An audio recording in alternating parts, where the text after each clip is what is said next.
우리나라 전체 교통사고 통계 인하라 지표를 분석한 자료를 보면 사망자 1위는 안전운전 의무 위반이다.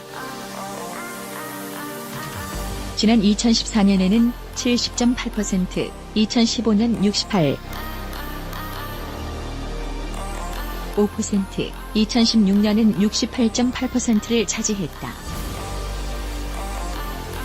포괄적이고 추상적이지만 안전운전 의무 불이행 때문이다. 과속이나 신호위반, 중앙선 침범 등은 의도적인 위반 행위에 해당한다.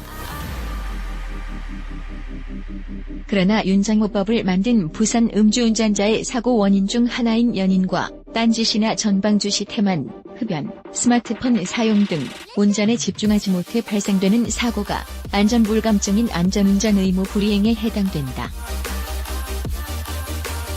전방주시 태만의 경우도 가다 서다를 반복하는 정체도로나 고속도로에서 앞차와의 거리를 안전하게 확보하면 사고의 위험은 감소한다. 갑작스러운 사고에 대처할 수 있는 시간을 그 거리만큼 벌 수 있기 때문이다. 그러면 과연 안전거리는 어느 정도일까? 일반 도로는 주행속도에서 마이너스 15m를, 80km/h 이상 고속도로는 주행속도만큼 거리를 유지하는 것이 안전하다. 도로에서 운전자들이 이러한 안전거리를 지속적으로 유지할 수 있을까?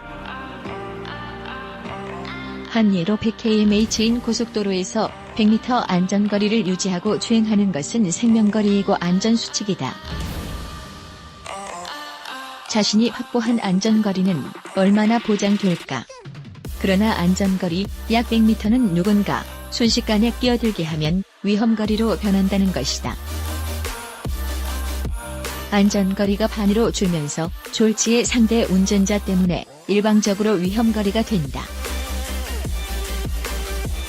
다시 안전거리를 확보하고 주행을 해도 마찬가지이다. 결국 안전거리를 확보하는 문제는 나 혼자의 문제가 아니라 서로 안전을 확보해주는 배려 운전이 전제되어야 한다. 서로가 주행차로에서 충분한 안전거리를 확보하고 규정 속도를 준수해서 정속 운전이 가능해야 한다. 바쁜 현대사회는 시간에 쫓기고 운전을 하다 보면 자신도 모르는 사이에 조급운전이 습관화되어 가고 있다.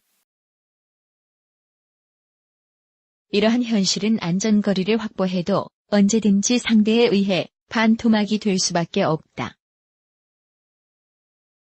시내 운전도 마찬가지이다. 규정속도 50km/h로 달릴 때 앞차와의 간격은 35m 또는 25m 정도이다.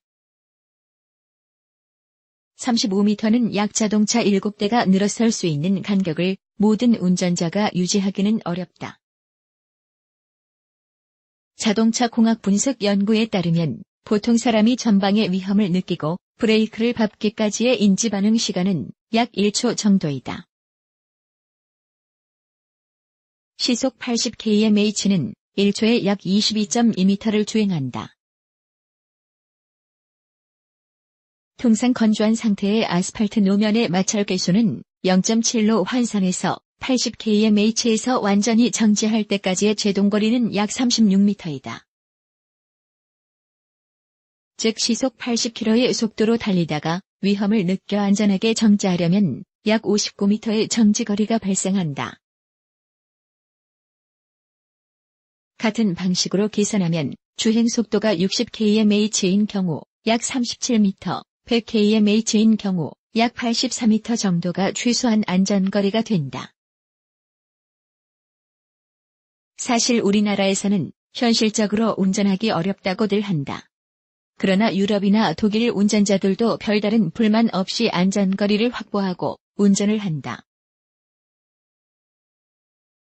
독일 아우토반 같이 종종 안전거리 기준이 안 지켜질 때도 있다. 그럼에도 사고가 많지 않은 것은 안전거리만큼이나 1차로를 비워 2개와 2차로, 3차로, 4차로 순서로 속도를 지키고 절대로 우측으로 추월하지 않는 등 다른 안전규칙들이 철저히 지켜지고 있기 때문이다. 정부는 도심 도로 제한속도 시속 50km, 어린이 보호구역 이면도로 시속 30km로 제한하는 안전속도 5030 프로젝트를 10개 도시, 160개 구간에서 이 프로젝트를 실행하고 있다.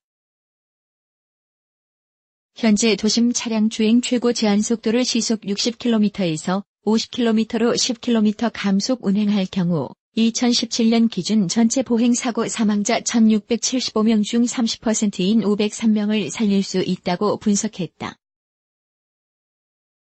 결국 안전거리 속도를 줄여서라도 확보하는 셈이다. 속도는 사고와 비례한다. 속도가 높을수록 충분한 안전거리를 확보해야 한다.